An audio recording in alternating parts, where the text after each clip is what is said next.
Hey everyone, I'm Todd C. Slater, the Simple Investor, and guess what? Going to talk about this week in real estate and what's happening in the markets.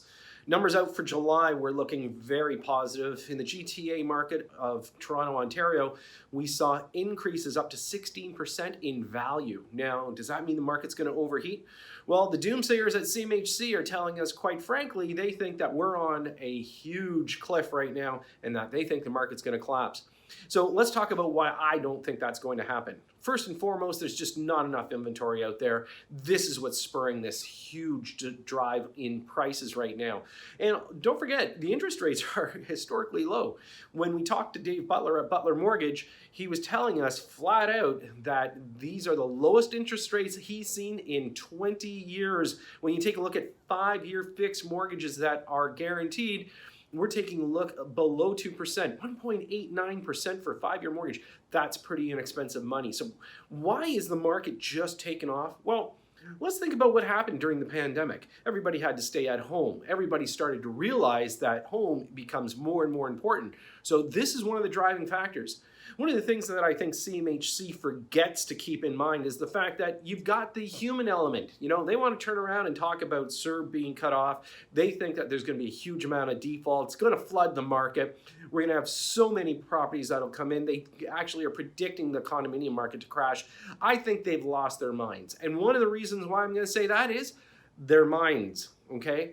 Their minds aren't thinking about the way people are thinking when we talk about their typical primary residence. Primary residents are so important, not just for people that are living and owning their own properties, but also for tenants. Once a tenant gets into a good property and they're comfortable with it, they do make it their home. And that's one of the important things that you have to understand in investment real estate, is that if you've got good properties and people want to live in your property, they're going to take care of it and they're going to stay there for a long period of time. So this is one of the things that we've noticed in the outer markets.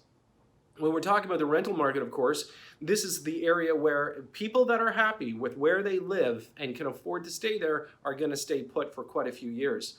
So what's going to happen over the next few months? Well, you know, if CERB starts to get cut back, they've talked about some EI that's going to come into place.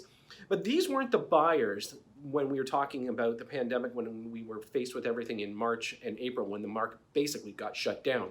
These were the people that were pre-qualified typically.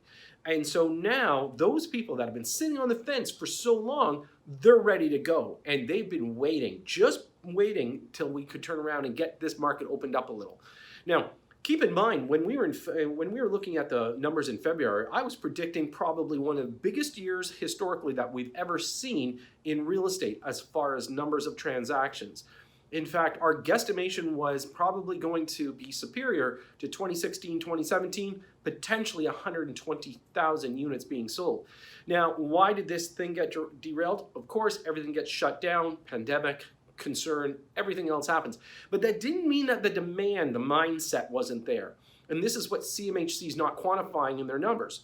So as far as I'm concerned, yeah, could we turn around and flatten the market? Perhaps. But quite frankly, we're not going to be turning around going backwards the way they're predicting. Some of their predictions were as aggressive as saying the condominium market falling by 30%.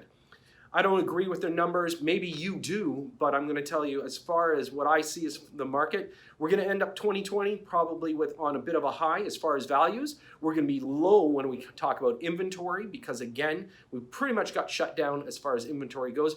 Not enough properties in the marketplace. This is going to continue to drive the price. As we continue to open up the borders and the markets start to open up as we get through some of these phases through the province, we're going to see more and more people coming into the marketplace. Maybe not as quite a few people that are going to sit there and put their properties on the market for sale. So ultimately, in the end, this means prices up at the end of 2020, year over year. And looking at 2021, I think we're going to have a very steady increase over the year of 2021.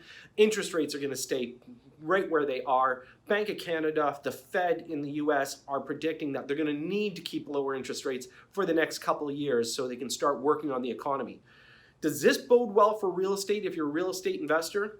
It does, but keep in mind that this is not the time to be speculating on real estate. This is the time to be investing in real estate. You know the difference. Being a real estate investor means you're holding long term. You're looking at mortgage pay down. You're looking at equity increase.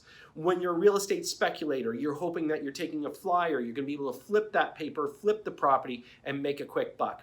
Of course, don't forget, we're looking at the tax man. They're going to be taking a hard look at some of these things. Even for investment properties, the potential of capital gains tax, when you take ownership, they could potentially look at increasing that number. They danced with the idea of doing it on principal residence. We'll wait and see what happens. And again, they've got to come up with some money somehow. So where are they going to get it from? Well, I hope they don't turn around and target us in the real estate world.